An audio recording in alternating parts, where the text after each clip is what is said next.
your car's only worth $2,000, the next team might say it's worth $20,000. But as long as you can justify why it is, why it exists, who you're selling to, and how your investors are going to make money, then you're filling the requirements of the judging. So you don't need to get so caught up in real life. You can give us your wildest dreams as long as you can justify it in a way that satisfies the judging criteria.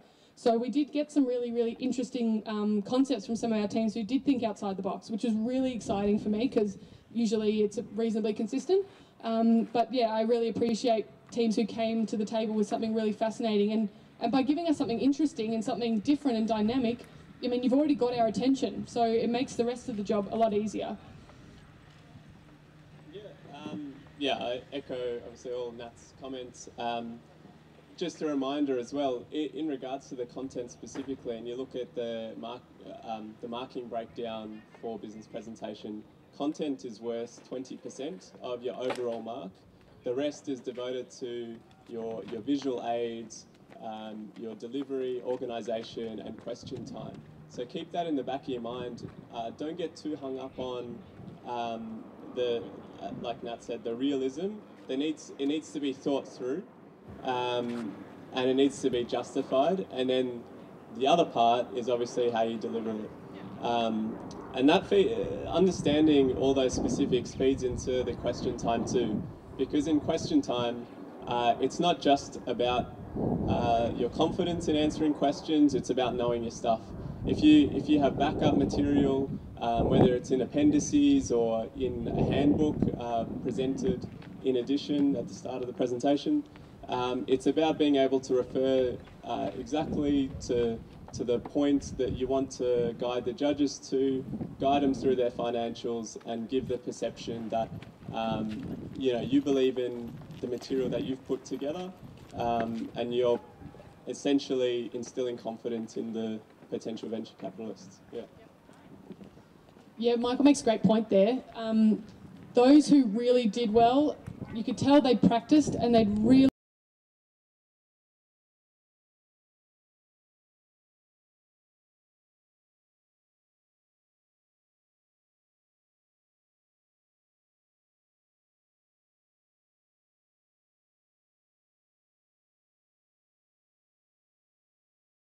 base, and they had really good salesmanship. They really made me want to learn more, and it's just so rewarding when you see teams get up there who really know their stuff. And we did have a few teams who had some incredible handouts.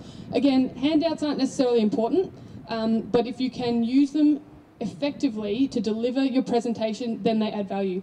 It's no point putting a book this big on the front of the judge's desk that you don't refer to, because we only get 10 minutes to judge you, and we don't have time in that 10 minutes to read through your really thick book of graphs and information. The teams that use them well had them more like a sales brochure, and during question time they were able to say, oh, if you can turn to page 5, which will give you a little bit more information about A, B and C, that's a really effective use of extra visual aids, which gives you extra points in that segment of question. Yeah, and further from there, just as an overarching piece of advice, make sure every little detail that you place into your presentation is there for a reason. You only have 10 minutes to communicate such a complicated idea. This is a race car that's targeted to XYZ. These are the financials. This is what it can do. That's a lot of information to convey in 10 minutes. So be very particular with what you include in both your slides, in your handouts, and make sure that everything adds value. Yep. Sorry. Something to add to that point, which I did notice a few times as well. Again, use your time wisely. When you're talking, you don't need to read out everything you put on your slide, because you've already got it written on the slide for me to read. So if you're completely repeating everything that's on the slide, then you're just doubling up with an opportunity where you could be diversifying the information you're giving me and enriching your presentation with more content. So those teams that did well, what they were talking about, complemented what was on the presentation, but wasn't an exact replication. So they were able to actually give the judges way more content in their 10 minutes. Yeah. So I guess in summary, before I'll pass it on to questions from the floor, I guess the three main pieces of advice I would have would be, firstly, to practice. So practice practice 100 times, 200 times. Literally, that's all your presenters should be doing in the lead up to comp, going over their words, being tested for questions, all that sort of stuff. It's really obvious when presenters are ready and they're prepared and they know all their words and they're able to articulate their ideas very confidently and efficiently, compared to those who sort of go about it a bit more casually. The second piece of advice is just to grab new people from your team every day and get them to challenge you about your concept. Get them to ask questions, present to everyone in your team, and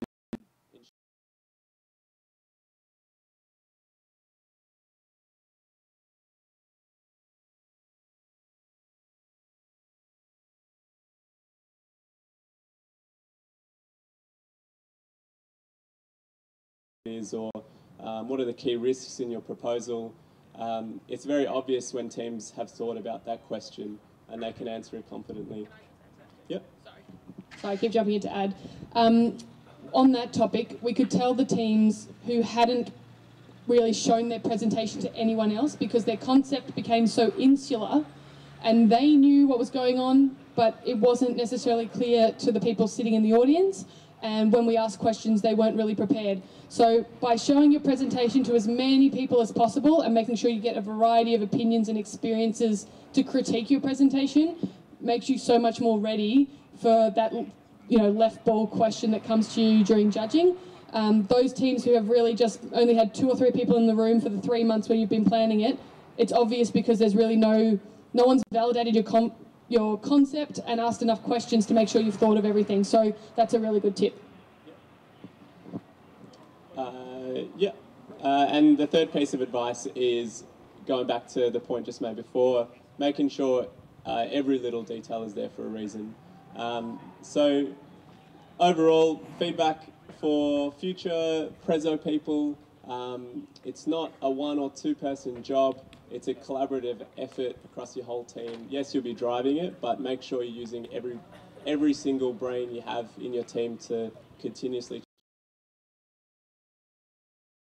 challenge.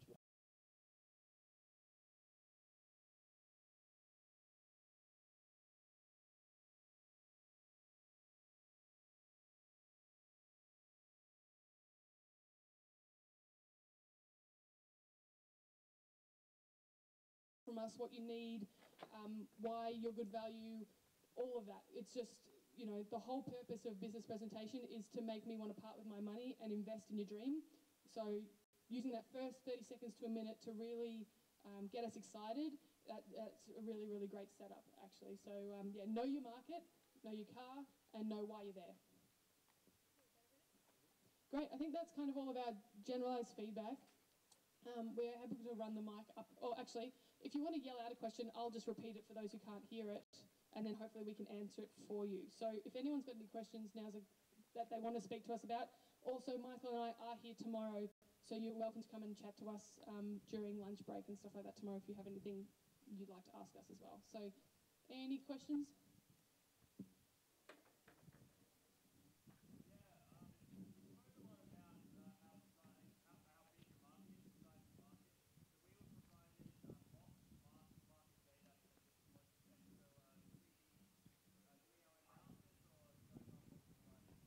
That's a really good question. So for those who didn't hear, the question was that you guys at this, when you start your work on the business logic case, are provided with some market data to work from. Do we need to use that, or can we, explore other options? Many teams explored other options and came to us with their own concepts, their own analysis of their own market. There were some teams who said we're only going to be in New Zealand, some who said we're only going to be in Australia, some that were in Germany, some that were in Asia, and they either collected their own data from global resources on the internet or literally just made up some believable data. So they've just decided that there's 20,000 people in Germany who really like motorsport, so we're going to go for 5% of that market. And as long as you can justify that and show some logical thought around that concept, then there's no reason for us as investors to doubt that. So there are teams who successfully use the data that was provided, but also teams who as successfully decided to branch out and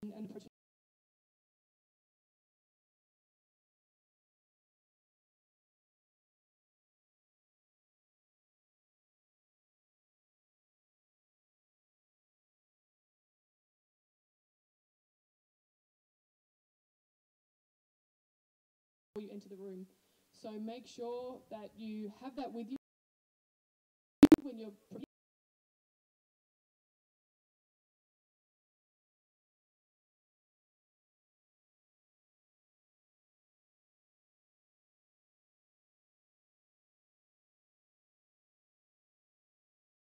more price sensitive, so we decided that we needed to price it at this point. That's a perfectly legitimate answer and something that an investor would expect.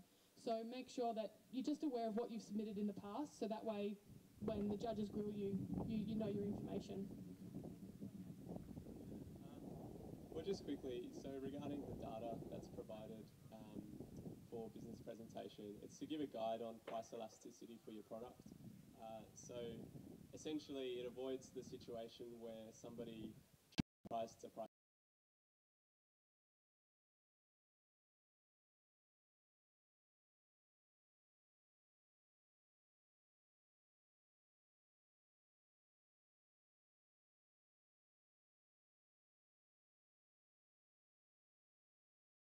So if your production volume is expected to be 100, you know, it'd be foolish to set a business where you only expect 100 people to be potential customers. There's no way you're going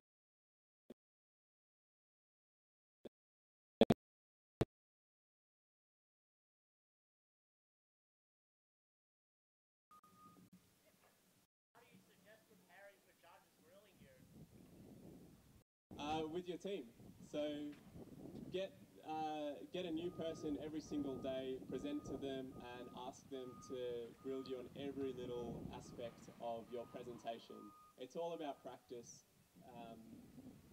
Get them to ask about the customers, about the product, you know, why did you design your car in this way? Or what quality assurance measures have you implemented in your manufacturing process? Any sort of question, that's the only real way to prepare for it. And I'll add to that as well. The one hard thing, and I must say over the last few years I've been doing business presentation, it's really improved greatly, but one hard thing to do, considering the majority of the people here are engineers, is to remember that the purpose of business presentation isn't to tell me necessarily all the technical details of your car. You're trying to sell me a product. So, you know, I mean, Daniel's Direct is famous for it. You know, it could be the silliest, most simple product, but if you market it right, I'm going to spend my money. And that's exactly the kind of position you guys are in. So make sure the people you're asking questions are asking questions relevant to business presentation, so business-related questions, because that's likely what the judges will be primed to ask you. So make sure that you're just aware of the whole reasoning behind why you're there, and understanding that investors are going to ask very different questions to someone who's engineering a vehicle. Just a little point to add. Let's say you get a question where you have absolutely no idea what the judge meant. What they meant, ask him to rephrase it. That's perfectly fine. You're not being deducted marks for that. It's all about emitting confidence in your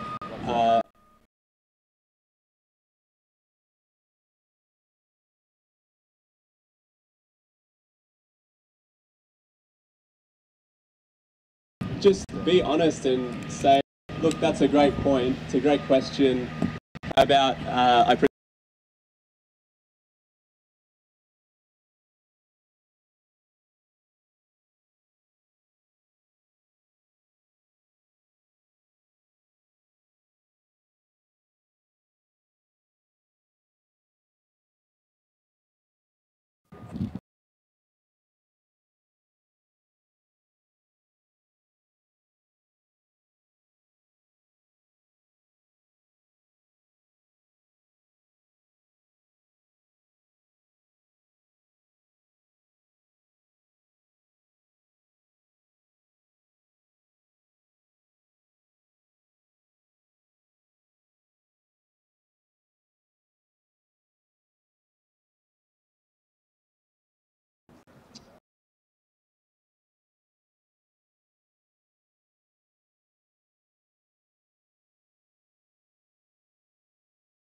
Just a quick announcement.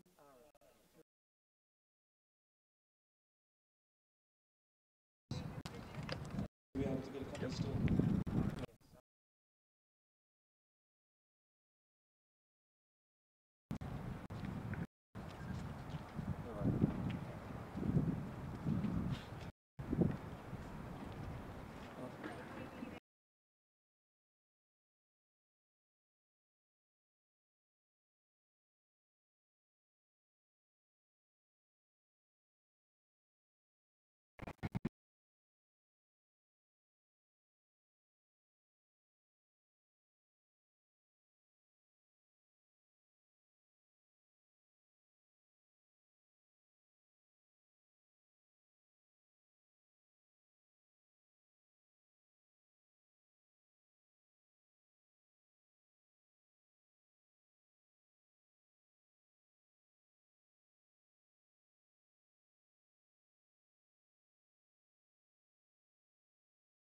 issues happen in the US.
For combustion, which is the University of Melbourne, and for EV, car 47, University of Auckland.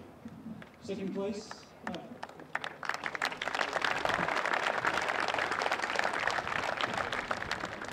second place for electric vehicles and a good commendation and congratulations from the judges is UT.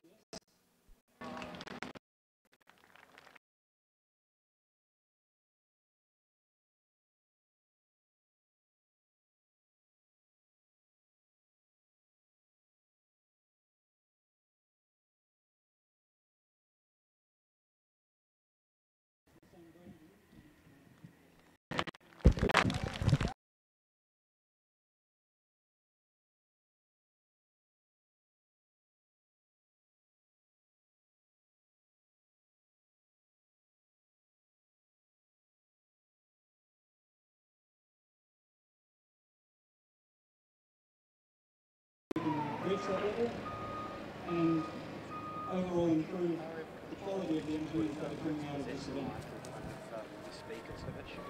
So I'm not sure.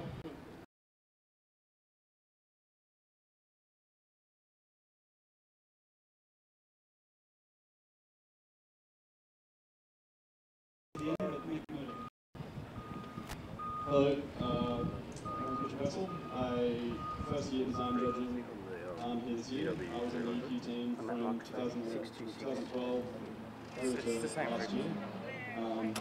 Been in industry for 3 years now though. I was finishing my degree part-time on the side. I got sucked up into the oil and gas industry, sold my soul, unfortunately. But done a pretty interesting design job because of what I learned in SAE.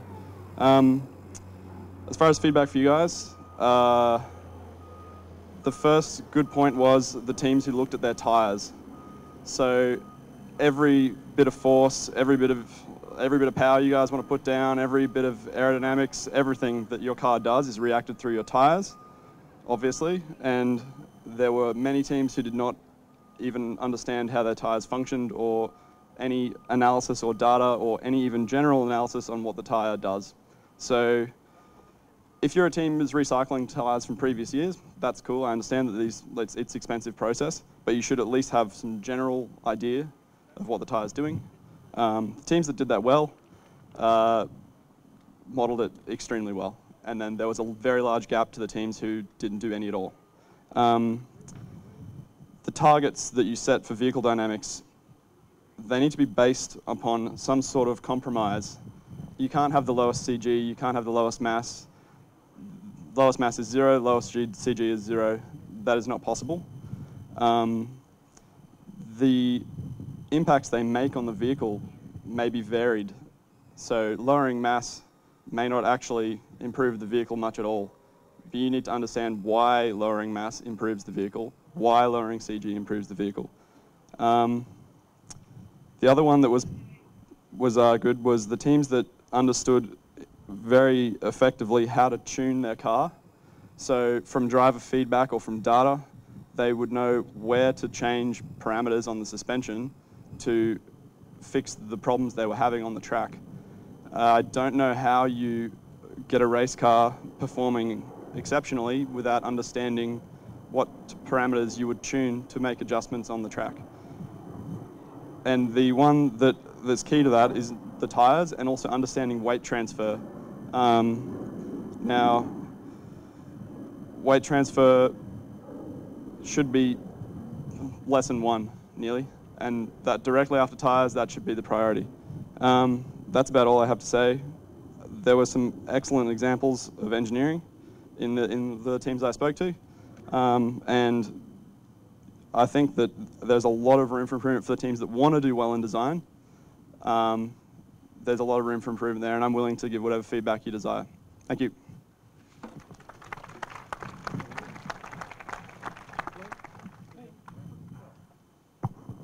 It seems I'm next. I have no idea why. You did the positive. I'm allowed to do the positive and Ricardo's going to do the negative. That's not fair. Okay, you do positive and negative, I'll do more negative. Okay, positives. Like every year, there's always new things to see. I'm an aerodynamics freak, so I've been 30-odd years in Formula 1 doing aerodynamics. And I've learnt new things coming to Formula Student and Formula SAE events. If you want to read a little bit about stuff that I've learned in my lifetime about aerodynamics that might be applicable to Formula Student, look me up in LinkedIn. I have lots of articles I've written in LinkedIn. Hopefully they're a little bit useful. Things that I've seen here, I've seen a new front wing design. I'm not going to mention teams by name. I've seen a new front wing design I really like, a team that's really thought about managing the wake of the tyres. And I'd say pretty successfully. I've seen some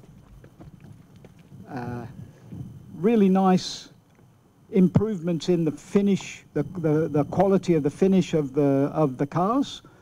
That's been really great to see as well. And other teams have a little bit of work to do in that area still.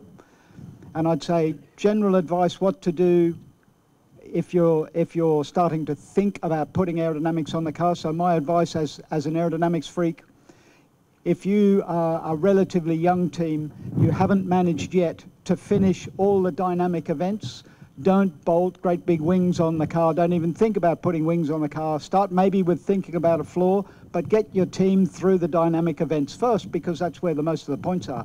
We might steal points from you for aerodynamics. Don't worry about it. Get those dynamic points. Get the car out there and running and gain that experience. But aerodynamics is also about the general shape of the car. So I see a lot of the new teams having the leading edge of the nose, let's say, in the middle of the height of the chassis. Maybe you might want to think about what the underside of your nose looks like when it's pushing forward through the air.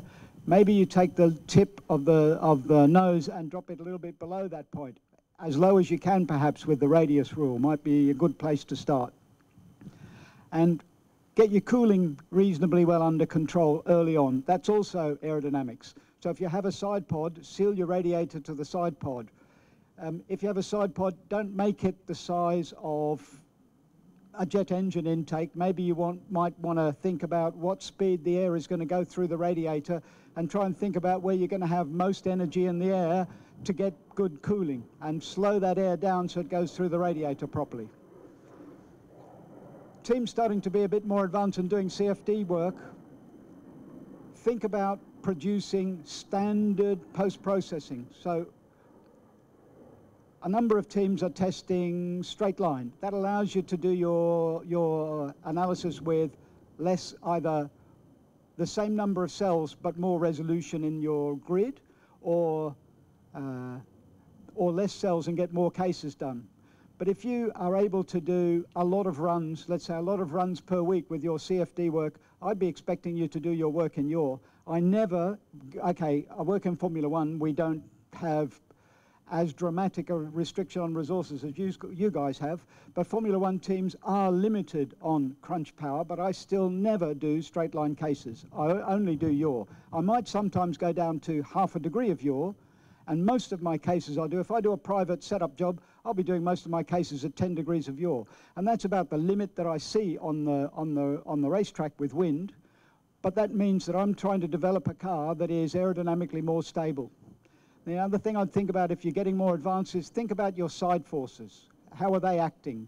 Big end plates, big front wing end plates, fins. What's that doing to your side forces? Because that's also a cornering force. That's it. And anyway, well done, everyone. I think actually it's been a really good year for me to see the progress that's been made. Thank you. You can do negative. Hey. It's kind of hard going up after Willem because the first three people gave sort of their resume before they went up. And if you're Willem Todt, you get up and say, hi, I'm Willem Todt. My work career is I'm Willem Todt. And it's kind of, that's enough. My name's Ricardo. Road car, race car, aero, rest of it.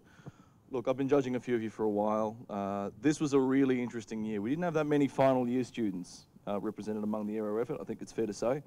So we had some stuff that was really advanced from big teams, some stuff that was really advanced from small teams. We had some stuff that was not so deep and advanced from big and small teams. It was very well thought out.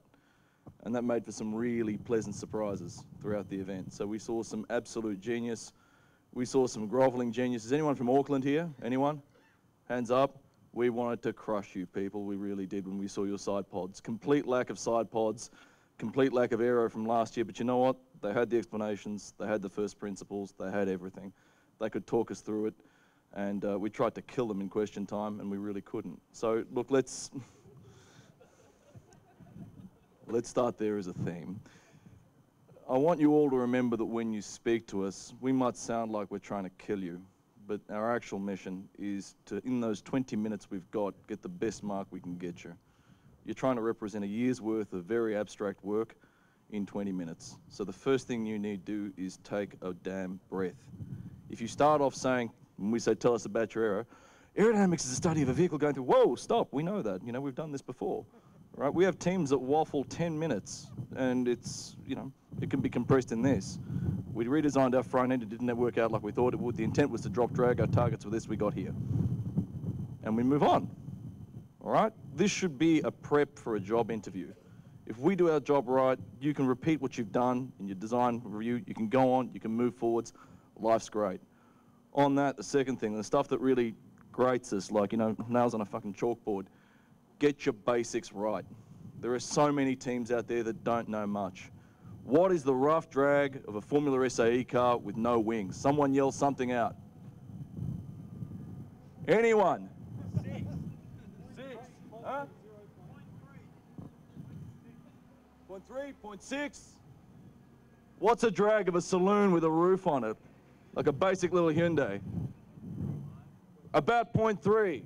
Why would you think a Formula SAE car with no damn roof and exposed wheels is 0.3? This isn't even Google. This is just asking people questions. If in a year's worth of work this is what you come to, we got problems when we start talking.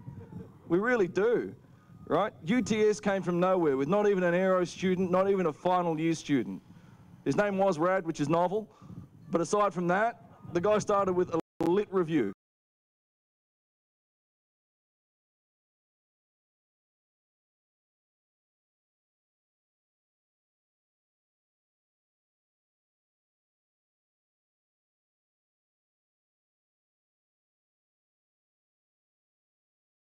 I kid you not.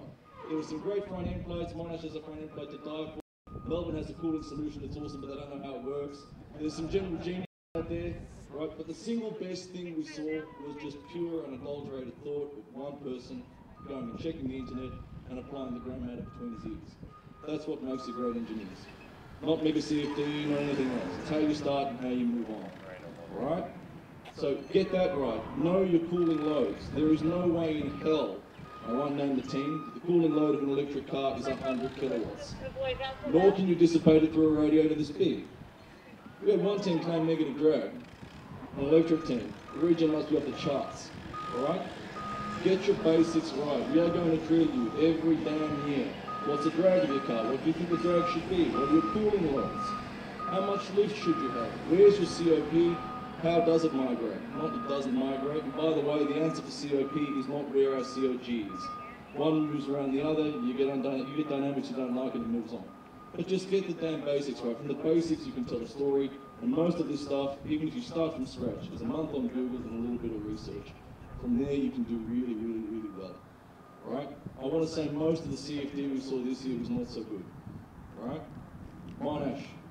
Very professional team. I love that you all show up here. A note to everyone, if you do want to learn from design, do what they do. Dress up, turn up. They do it to every event. Scott's got them schooled. They're doing really, really well. But you should be doing your events. Right? And teams your size with those resources, one good run beats 30 shit runs every week. No question. No question whatsoever. In empirical calibration, we have a chart that says we did this and the correlation is this much. It's 0.73 of gradient and an R-squared of something high. This isn't first principles. This isn't something that can get you a job. And we're trying to prepare you for the real world. We really do. But aside from that, your car had some amazing things. I urge everyone to go around Monash's, probably under the front, under the rear wing. There's a very novel solution that's kind of obvious. Why hasn't anyone done it before? But it's actually technically really sweet. And the front wing you should definitely camp out on both cars. There's some amazing stuff to look at, without question. So look, all up a great event. Please get the basics right. We're not trying to kill you, but we do want you to, start with and do them.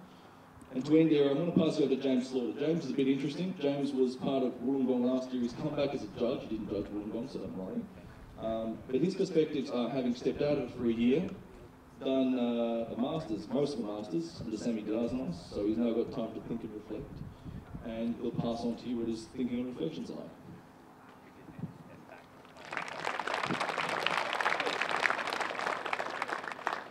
Yeah, well, thanks to the introduction, Ricardo. I guess my points are pretty simple. The first been said by Willem and Ricardo.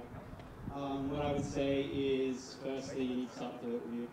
It's pretty obvious from when we're sitting next to Willem or Ricardo, and you guys are being questioned if you don't know an answer or you're trying to, let's be honest, bullshit. It doesn't come across well. So simple things, know your fundamentals. Go back to your fluids lectures from first year or second year. Go back to thermal lectures from second, third year, heat transfer lectures from third year, and go through and understand how they apply to certain systems in the car. So what you have here is an application of what you should have learned at uni. Learn how to apply the fundamentals and the principles you learned at uni. Moving on, lit reviews. I think one team presented a source for anything this year. Present sources. You do it in academia, you do it in all of your studies, present sources. We can't argue a source. We can say we think you applied it wrong, but still you'll get marks for presenting a source. Okay. The next thing is, I think one or two teams understood the application of aerodynamics and its the way that it interacts and is implemented with respect to vehicle dynamics. Okay, aerodynamics and vehicle dynamics are not separate. You cannot design them separately.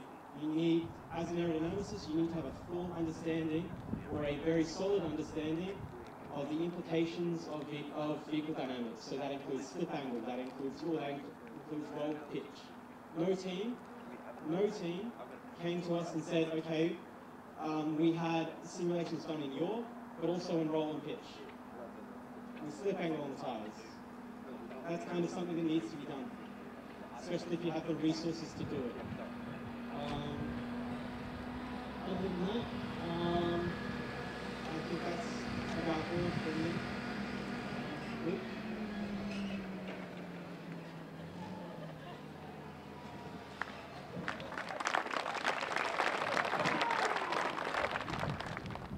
What do you do? I'm Nick Farmer, and I'm an ex-UQR team member. This is my first year judging, and I was part of the mechanical structures team. And there was a very, very big gap between the best teams and everyone else. And one thing I really looked forward to in my first year was judging Monash. I personally really wanted to find out why they were winning and really grill them. And I really tried hard to ask a lot of questions, but everything they said, they had a really good evidence of how they used analysis tools and relating that back to their design goals. I heard a lot of we used FEA to justify something, but not how that related to overall compliance of the system and the desired compliance goals.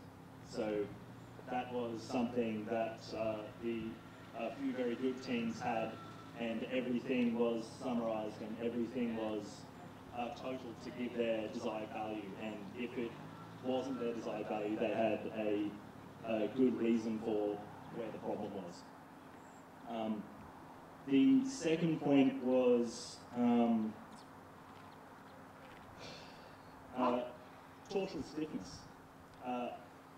Every design report mentioned that that was one of the biggest things in the world, and especially with the rise of honeycomb chassis and composite chassis, that torsional stiffness value wasn't backed up in the design. That was stated and said that it was very important, but there were very few teams that could demonstrate how they made it stiffer. Another bad point, was the use of composites throughout the cars. It is getting more and more prevalent, especially in chassis, and the teams that have made composite chassis have a tendency to reuse them. There's no problem with this. Making a chassis mold is a very big investment, but that doesn't mean you can ignore the reasons that it was designed that way. So there were several teams that had, this is the laminate we did, and that was changed from last year. But there was no reasons behind that. There was no last year's was too weak. There was just, we changed this and we couldn't change the mold. So that's the result. The good teams, however, and unfortunately Monash again, were very, very, very good in demonstrating what they changed, even if it wasn't much, and why they've done that. So the best teams were the ones with very good evidence as to how the changes they made achieved their design goals. And that's what I say.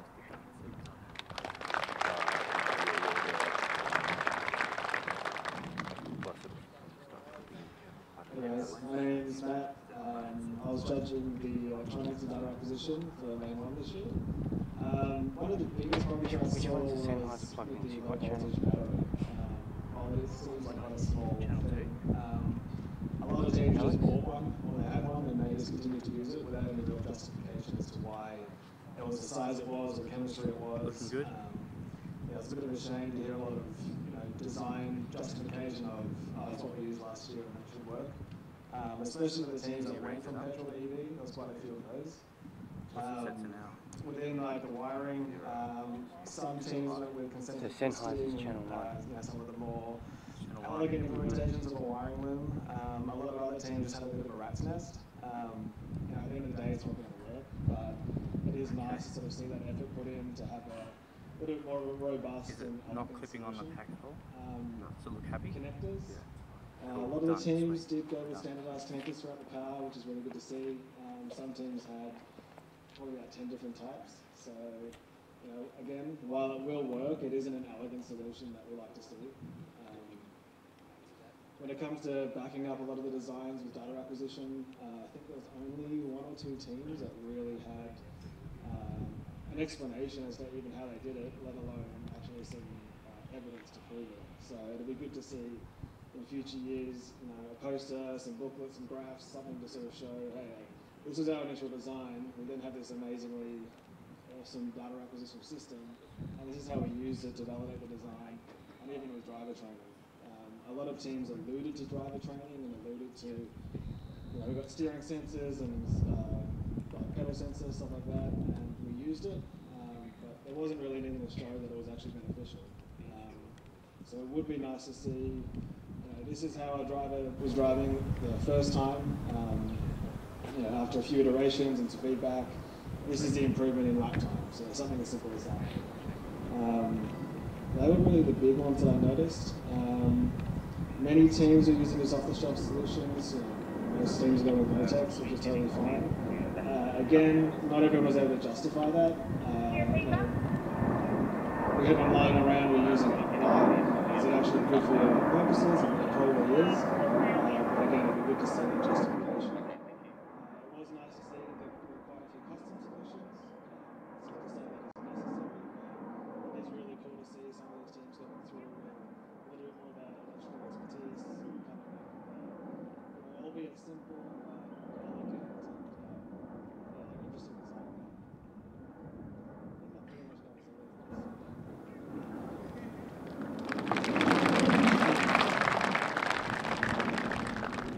So some other areas, I know that we've got other judges around, and they can come forward if they'd like, but for project management, I think Eric had some feedback regarding setting objectives that don't actually have any meaning. For example, setting a kilogram mass target as part of project management isn't always ideal. The only ideal is 0. So that explanation. Hi. Yeah, okay. Eric, is that what's all? You know me as Zed. Apparently I have to give a resume.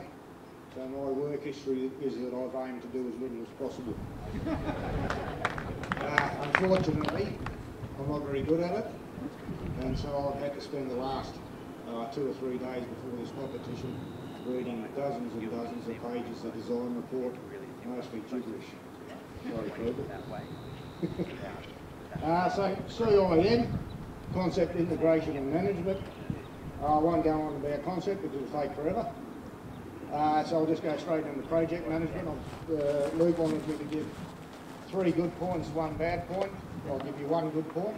That's all I can find. Very clear correlation in 30 years of SAE history, all around the world. Very clear correlation between driver seat time and success. More driver seat time, higher up the ladder you go. Less driver seat time, you're right at the bottom of the ladder. No driver seat time, right at the bottom. Driver seat time, of course, is getting the car built early and then just spending a lot of time driving it.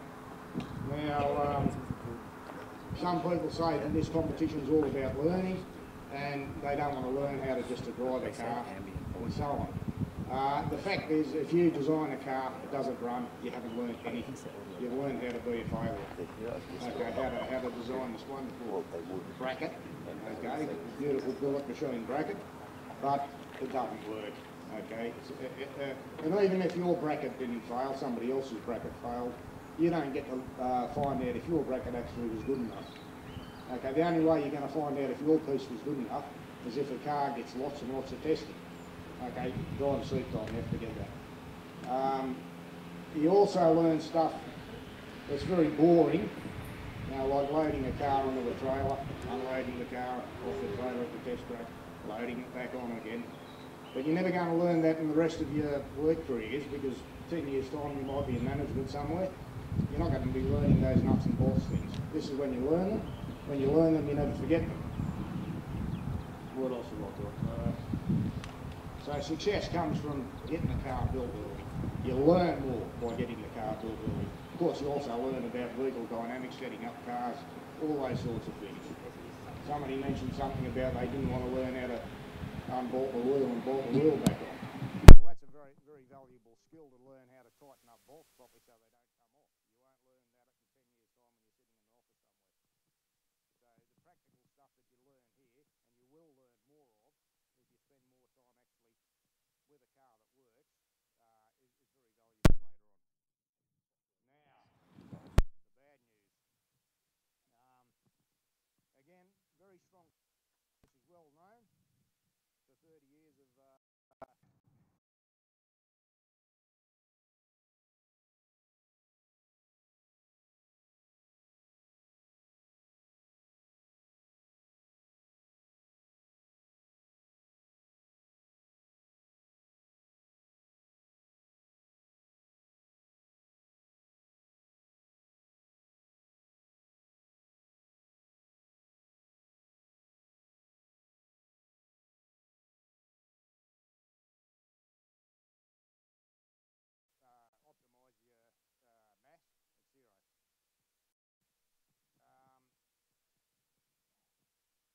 at zero.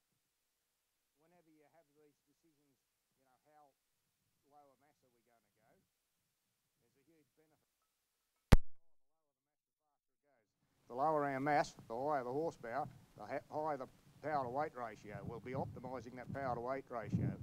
The fact is, when you lower your mass, you increase your unreliability or risk of failure. Okay, you lower the mass, you might, by 10 kilos, you might gain theoretically 10 points. You increase the unreliability or risk of failure, you lose 600 and whatever points, dynamic events, possibly 400 points if you just fail in endurance. So don't use the word optimise.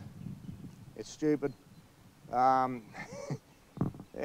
use the word minimise. Instead, what you have to think about is cost-benefit analysis. You're making a decision. Everything that, as young people, I've said this to a couple of you, I don't know if you'll get upset. As young people, you've had everything paid for in life. Okay, you've been housed, you've been fed, you've been clothed by other people paying for everything. You've probably never paid for anything, so you're not familiar with costs. But when later on, when you're paying for everything, when you know, and the kids are coming to you, oh, Dad, I want more money.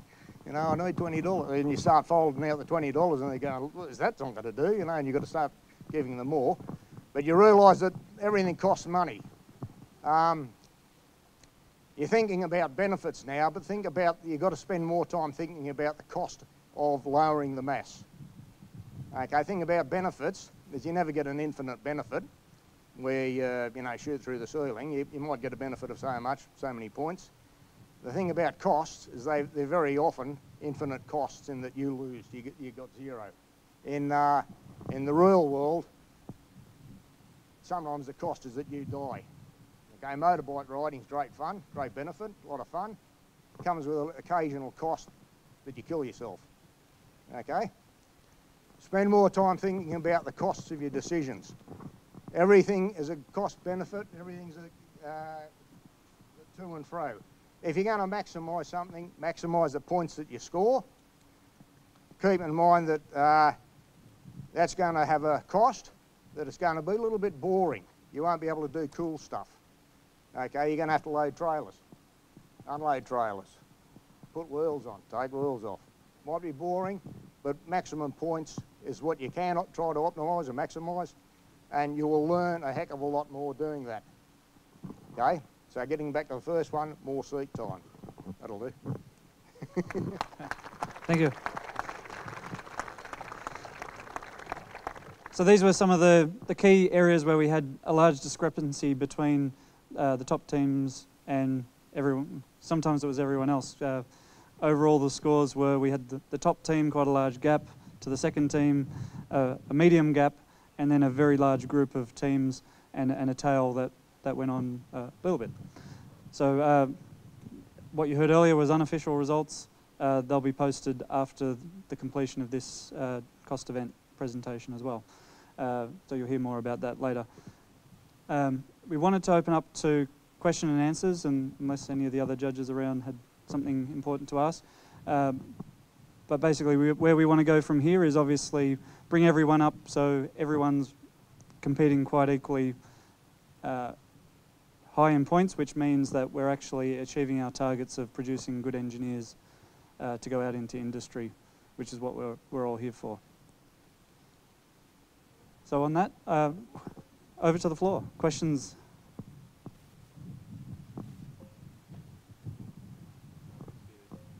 Everyone's scared. So.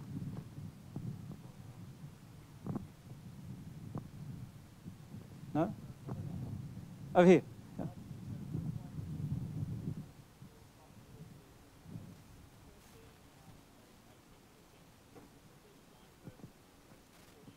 Okay. So the question was, in terms of the structure of the 20 minutes that you've got, we want to make sure that it's peer level discussion. So when you're in the real world, you have to come up with what you believe. It's dictated by you a little bit, that you have to express what you feel industry standard would be to show that you're talking from one peer to another. So we'll let you dictate that a little bit. Oh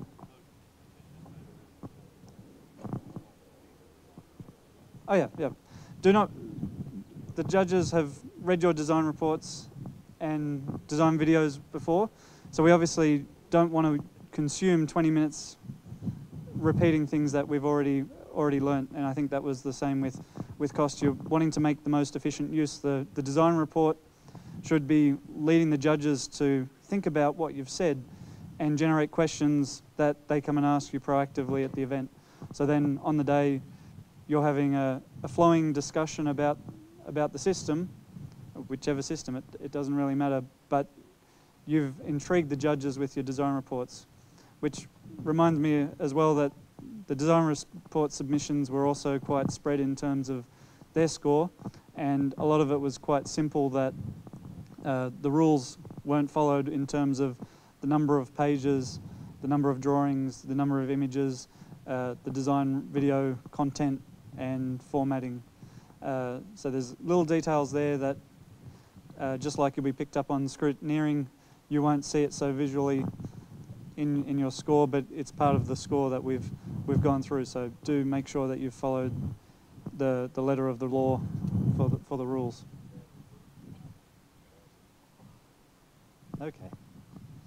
No, not banned with me, banned with you.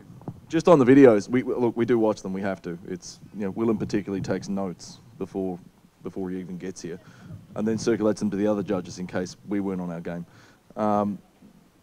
Two teams forget that Luke lives in America and travels here, so his data's actually on roaming when he's here. So when you submit a video that's 1.5 gig in size, because you're not awake to the fact that it's 1.5 gig in size, he can take a mark off, but he wants to crush you silently. And next year he probably will, all right? I would literally, for the actual reports, again, Monash, professionalism. Scott, you've got them trained unbelievably, all right? Top stuff. Beg them for a copy of a design report, all right? I'm not saying it, this year it actually changed markedly from prior years. There was some good stuff in there. And even with the damn change, the professionalism's still there, all right? The marks aren't hard to hit. If it's over 4 pages long, we are obliged to stop reading. If you're doing engineering and can't count to 4, we have fundamental problems, all right? Keep it that way. Ask for good examples if you don't have them. There's like 500 people on the team, so someone's bound to leak it. And look, the point is, do the best with the resources you can is significant, and compress your damn videos. Thank you. That'll save my prepaid plan a bit. Were there any other questions over in the corner?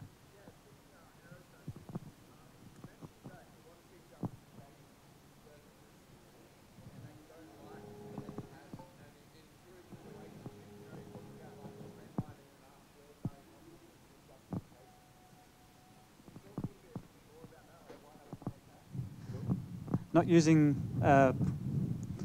empirical data, using first principles.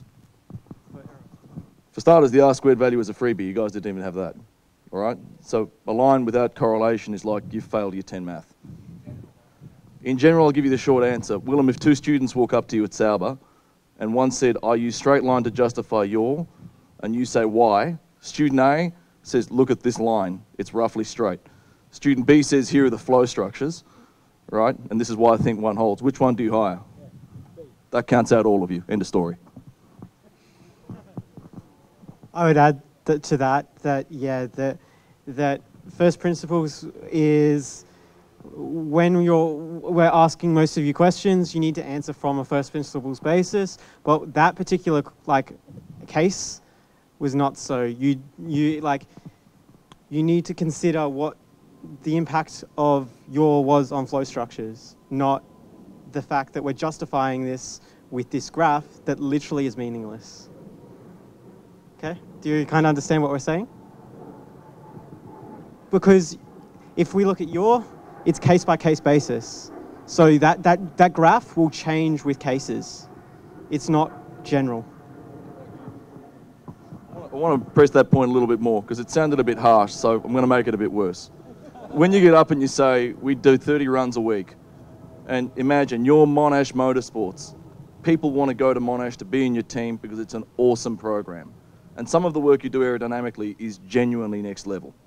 Like really, I don't understand why there aren't teams outside your car with their phones taking photos. There should be. It's a quick way to learn, right? To literally go there and imagine what the flow structures are. Okay, so everyone else is failing too, don't feel bad. But when you come up and say, to us, you're doing 30 runs a week, they're all straight line, and there's no correlation from an engineering first principles perspective. To us, it's like you're making a mistake 30 times weekly, times 52 weeks a year. To other teams that can barely afford like a frickin' Pentium with a gig of RAM to do their CFD and don't have Leap sponsorship, it's like, what are you people, nuts? If we had half your resources, you know, we'd think about how we use them a bit better. So it is a competitive competition, not just for the points. Winning is not finishing first.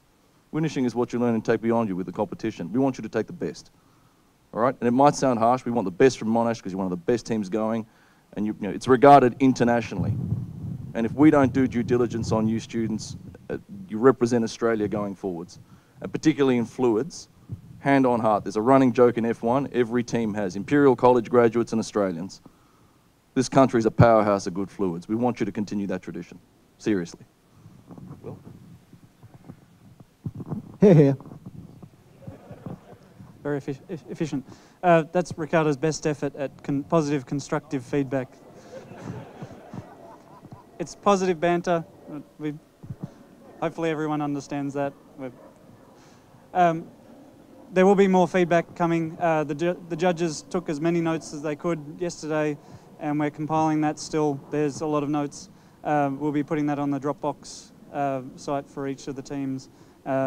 But give us a few more days. There's a lot of notes.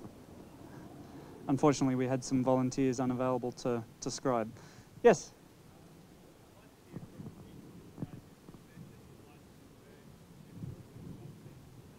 Yep.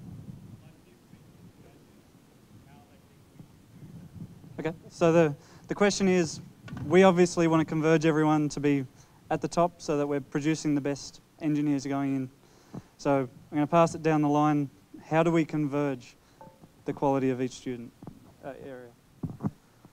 For me, it'd be really good to see just clear communication from everyone. good documentation. A lot of teams are lacking any sort of evidence and documentation during the design event. Yeah, basically just designing from first principles, which has sort of been stated a few times now. You know, have a very clear concept and understanding of what you're wanting to achieve. You know, you don't have to make a super crazy car, but if you can clearly come into the competition with this is what we aim to do, this is what we did, we understand what we actually designed and we tested it and it either worked or it didn't, and you can justify sort of why. I think that's at least a good starting point. From like an electrical perspective, you know, just make it clean. There are a lot of rat's nests out there. It's not nice, it's not pretty, it's not reliable, it's not serviceable.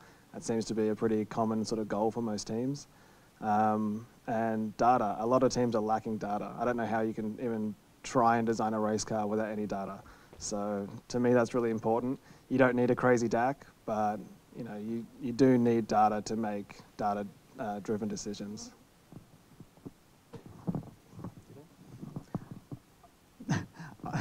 I was just given a hint. Ditto? No. I already try to put as much information into the public domain as I can to help students figure out how to educate themselves, if you like. I think the design report, for example, the design reports, there's something that maybe you need a bit more than a hint. So I will ask a few of the top teams, perhaps from Europe, if they're willing to let their design reports from the past go public, and if they are, I'll put them on LinkedIn and you can find them. I'll try that. But I try to communicate. I'm open on LinkedIn. I'll answer anybody's questions if I get, whenever I get time. I haven't failed yet. I'll keep doing that if I can. I'll just add to that before you go on. Just add to that before you go on. The judges want to avoid conflict of interest by not getting involved, but we also want to help. So if you've got a question and you've shown that you've exhausted all resources in your online research and speaking to alumni, trying to ask on forums and other teams, my email address is on Dropbox. I'm lukemorrow @gmail.com. Send me a question. I'll try and find the right judges. I'm time poor, so hopefully I can still direct you in the right direction, but also we're trying to add incentives. For example, early next year we're wanting to have a seminar series where we specialise on a particular topic and have the judges actually go over the fundamentals of what we're expecting you to know. So we have to work with SAE to coordinate that. We've had issues in the past, but we're trying to do that and close the loop with this feedback session at the event each year. Kind of extending what's already been said. My personal feedback is that I've heard a lot of I don't knows this weekend, especially throughout the whole design event. So my personal feedback is that university will teach you the fundamentals, but it also teaches you to be self-taught.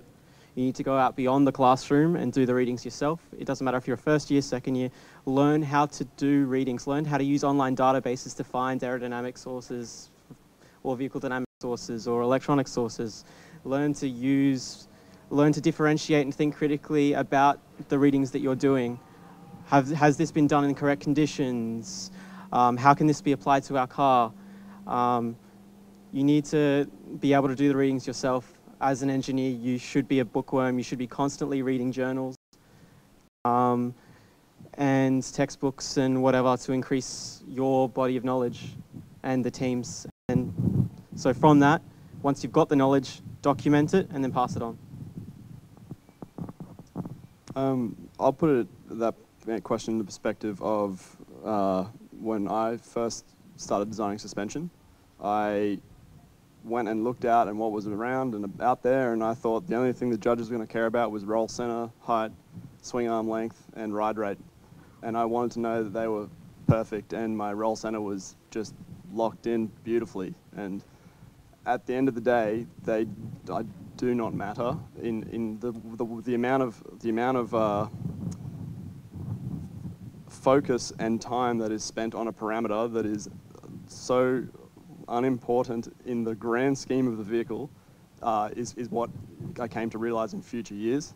So for a lot of the fresher teams, and I actually had 4 or 5 teams that I talked to who were either second or third year teams and very limited resources, and I understand that. I think you've been steered wrong a bit by what's immediately out there when you go to Google and go how to design suspension, right?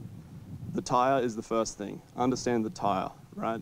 Spend your time learning what tires do and how what affects and how you can control them and put them in certain operating parameters, and then worry about what your roll center needs to be and what your swing arm length needs to be, and start from there. But yeah, understand the tire first. Yeah. Oh, right, sorry. Oh. Right. You must suck. One big thing between that most of the teams here can improve is relating mechanical design to your vehicle goals and how that affects you here in competition. So one thing the very good teams do is every design decision, every component that's on the car is there for a reason. The reason isn't this made it stiffer, this decreased the weight.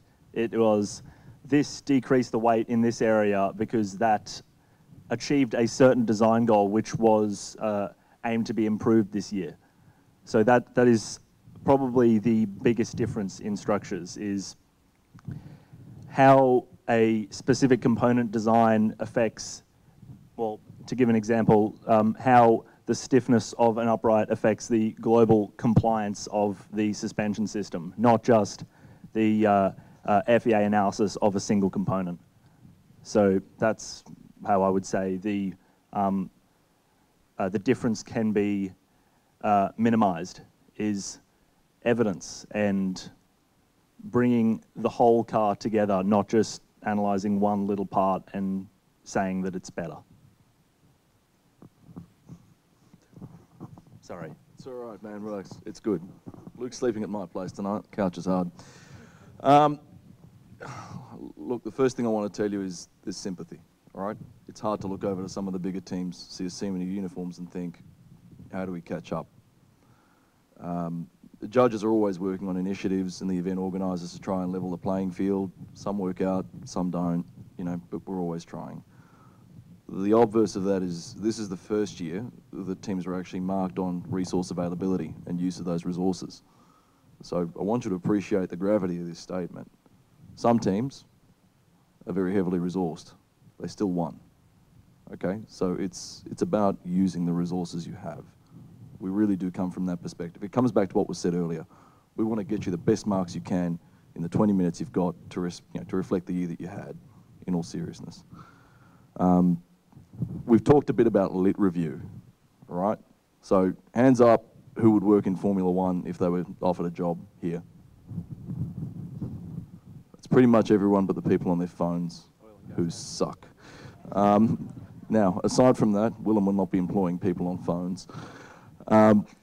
If this was a race weekend and your competition rocked up fresh for the first time, what would you be doing? Hint, people on phones. What would you be doing? Yell it. What kind of research? Looking at their cars, what would you do? Lots of pictures, and when you got home, what would you do with those pictures? Analyze the heck out of them. Thank you very much. What's your name? Nice glasses, Jason. Very smart. Initiative for everyone, all right? What are we doing in Formula 1? And Lots of pictures. lots of pictures. The FIA once said, we'll get one photographer. You guys are paying like professional photographers every damn team. You know, people with lenses like this, they're breaking their backs going to every, and they take the same damn photos for every team. And Ferrari was like, that's great, you get theirs, we'll still have our own. And every other team was like, stuff you, we're getting our own. You know, we want better pictures. Take pictures. They're really easy to take. And then you go back home and you say, how did this work? And what's competitive and all that sort of stuff. This is unique about Formula SAE. You know, you have an event where everything is actually pretty damn open. It happens once a year and you can do it really, really well. Mitchell says you can engage in discussion. Some people have looser lips than others. I'd work that very hard, all right? Asking Mitchell how his car worked last year was like, I'm awesome, it works, go away, I'm busy. But you will find people that help, all right? More than anything, you really, really will. It's a collegiate competition to that end. It is hard because you get in every year and there's a tendency to go Marco Polo on engineering. Everyone wants to be original. And to a degree, the competition is about making your own original mistakes, all right? It's hard to employ someone that won if they didn't understand anything. It's easy to employ someone whose car blew up 5 times over if they understood everything. All right, so don't so much worry about that. The game isn't necessarily winning. We award a prize at the end of the year, but it's not like it's a 10-race championship and if you fail once, you can get it on the ripper charge and all of that. But please, do lip review, use the resources well, and ride the judges. I mean, we'll answer questions throughout the year. We won't tell you how to design it, but we'll give you help. The only other thing I'd suggest, and very few teams do this, have yourselves a ghetto Bible. Race cars have been designed for years, 100+ years. Right? Saying I don't have a supercomputer, when Bill McLaren was doing, Bruce McLaren, sorry, was doing aero, just looking at how things moved, doesn't mean you can't. All right? There is so much noise in the performance of these cars. Your drivers are not Fernando Alonso or Lewis Hamilton, for starters. Right? So you're going to have a good day, you're going to have a shit day. The tyres are going to work. Some of you are on the same set of tyres all year. And even if you're not really warming them. There's no real Formula SAE tyres per se. There's just so much noise in the performance of the car that if you understand what you're doing, even in a crude level, it's well. Like, I'll give you an example.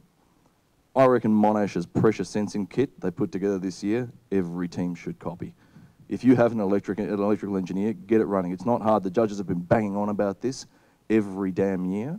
Right? They actually got out, they pulled their fingers out, they did it, and the data is unbelievable. It is shit hot, It is, whatever the CFD says, here's the real world. Go out, drive it, bang, it's done. Right? And we can correlate. At the other end, we had Melbourne Uni. Where's Melbourne? Put your hands up. Your aero dude, Chacky Chack, whatever it said on his shirt. I think that was his name, goes by Andrew or something. This guy claimed he had a diffuser, an underbody that was awesome.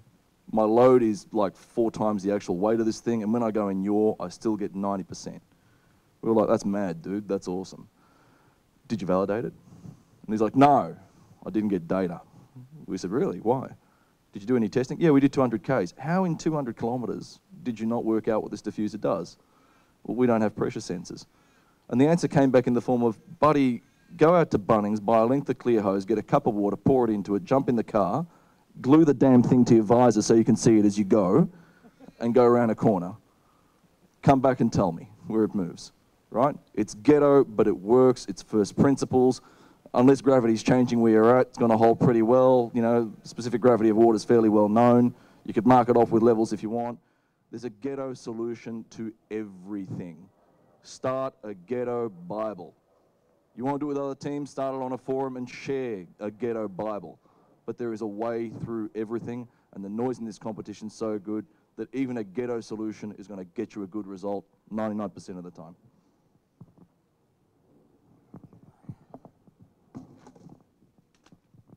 All right, the question I think was, how do you close the gap between the teams? 2 ways, very simple ways. You shoot Scott. All right, that brings Monash back down. What I would rather see is, I'd like to see top 10 Australian teams in the top 20 in the world. I think there's more than enough university money here to have 10 of you guys, 10 teams, of the top 20 of the world, maybe top 12. Certainly, well, that's what I've been trying to do for a long time. Now, how are we going to do that? Luke won't like this. None of these guys might like it. I would get rid of design event. Okay, you guys are hugely distracted by this design event. You want to build cool stuff or design cool stuff and then have a break a bit after, a bit later, and then impress the design judges with it because you think that's cool. And you to a large degree, you'll probably get a better job if you have a really high design score than if you have a low design score. But assuming that we don't get rid of design event, don't think about design event. Think about going faster on the track over there. If you didn't have design event, the only way you could score points and impress people is if you have fast times out there. to a lesser degree, you'd impress people if you could build a really cheap car. Unfortunately, cost event isn't very realistic. But faster on the track. So how do you go faster on the track? Most of these guys have mentioned it to some degree. You've got to follow the numbers. Okay, now I could go into a huge long lecture here for hours and hours and hours about the difference between logos. This was figured out 2,500 years ago by Socrates and Plato and put in the black and white, and it's all there in the books, the old books, not new books or journals. There's a big difference between logos, which is your head, and pathos, which is your stomach. Too many design decisions here are pathetic. Okay, they're driven by pathos. This is cool. You know, more power, it's got to be good. Pathos decisions or pathetic decisions are very easy to make. They're very easy to make because it's just a feeling. Your brain's actually in the back seat of the car and your testicles are driving the car. Okay, that's how pathos works. Logos, very boring. Lots of facts and figures and numbers.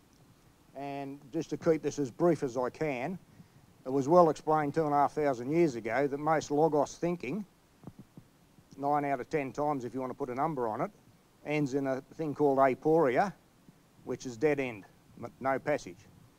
So you will do all the facts and the figures and the numbers and the analysis, and what you come up with is, oh, we don't know.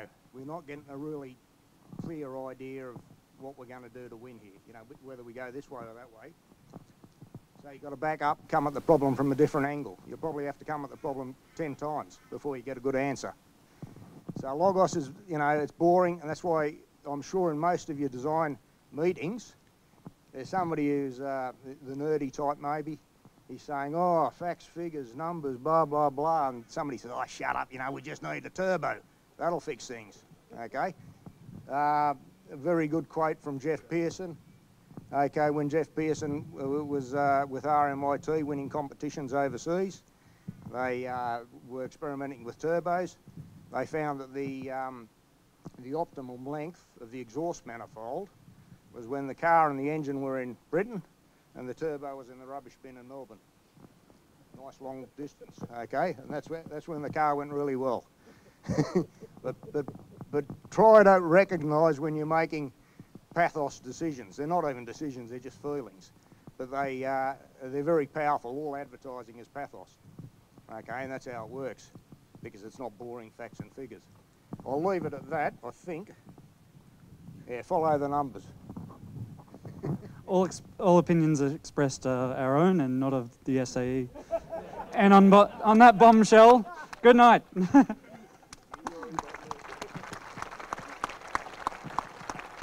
I'll hand you over to our cost judges who have